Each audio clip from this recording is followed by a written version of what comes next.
Welcome to Movie Slave Relics, where we have the original chains and shackle. These chains have lasted 500 years because slavery lasted here in Badagry 350 to 400 years. So this man being buried there called Chief Sungu Mobile. His father was a middleman between the white and the blacks. His father's name was untold. So anytime the white comes around to buy slave, he speaks to them in his local dialect that Mobile, which means my wife's friend. People are not that easy. Since they find it difficult to pronounce his name Ondo, they started calling him Mr. Mobile, Mr. Mobile. So years later, after Ondo passed away, Sungu was the next ruler. Sungu did not like the trade his father was into, so he was among the chiefs who sat down there and signed the abolition of slave trade in the year 1852. So the name Mobile was being derived from Kola Nut. It's a Yoruba word, Emu-O-B-J, Mobile. So after Sungu fought for the freedom in the year 1852, he noticed that they were still taking out slaves out of the country illegally. So in the year 1888, the last slave she tried to take out slaves that I could seize. These were the chains around the slave. So here we have what we call the light chain.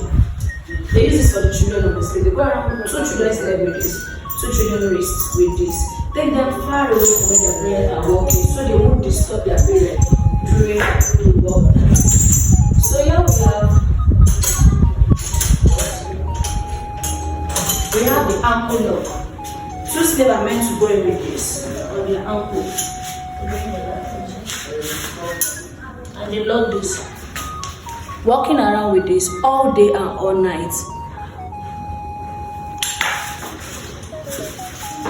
And here we have what we call the branding iron. For slave not to eat or communicate or for identification.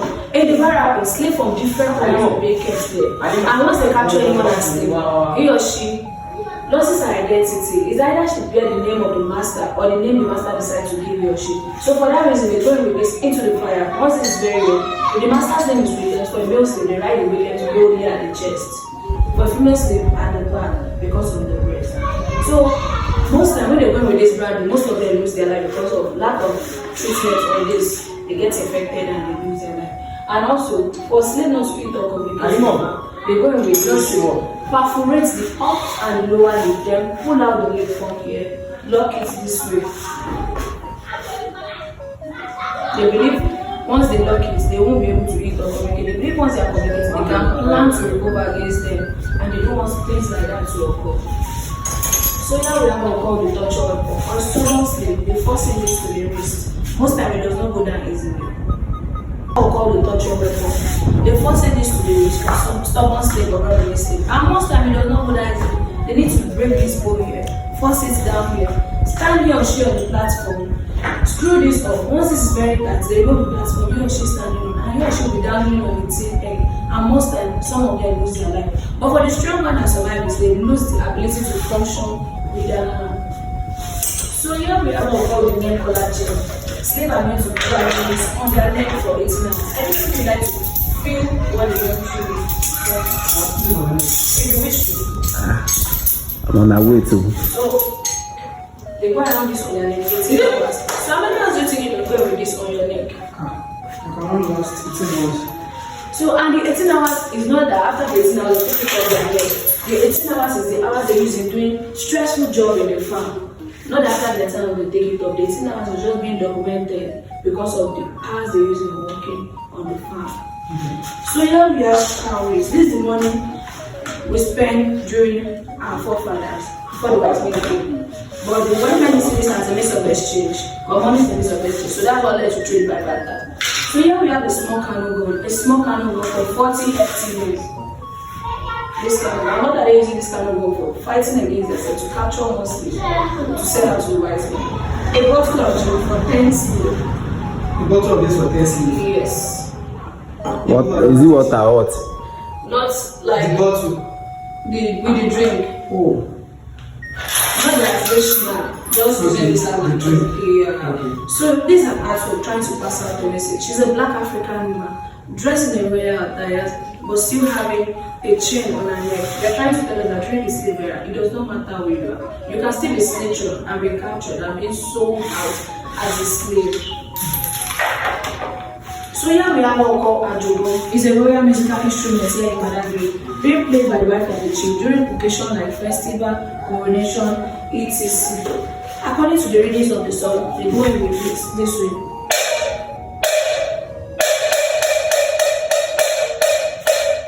Each of them has different sound, just according to the melody of the song, and some go in with this.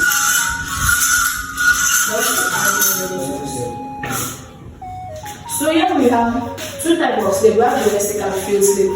It's a male domestic slave. For a male domestic slave, we castrate them, taking out their taking out their testes for them not to have sexual intercourse with their wife or with their daughters. And most times some of them lose their life. But for the ones that also survive it, they get very huge and big, and they use them for more hard chores around the house. So here is the strict attention one. When we are going to the point of no return, we'll be saying it's physical. They make them say this recitation and give them this water. After taking this water, they become less aggressive. Because water is in the Yes, that's it. So here we have what we call the killer's dog. This dog were being trained to bite at the neck. For any runaway slave, they send some number of dogs into the bush to go after them. They prefer them being devoured by this dog than escaping. A public way of punishing a slave that refuse to collect his master's name or his master's religion. This is what we call separation of family. A whole family, different masters are taking them away, and they might never meet again for life. This is how they match them from the coast down here.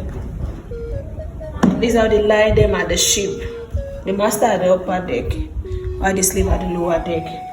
In the river? In the ship, yeah.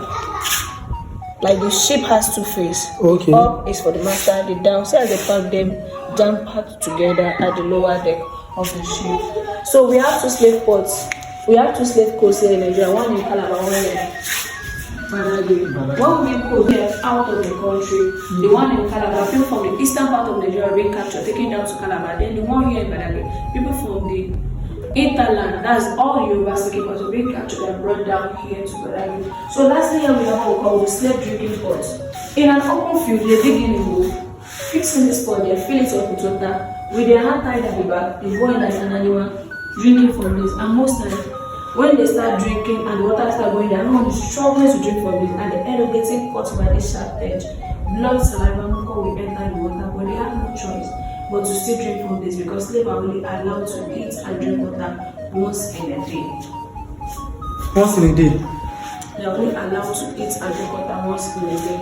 So, we're going to the first story with them.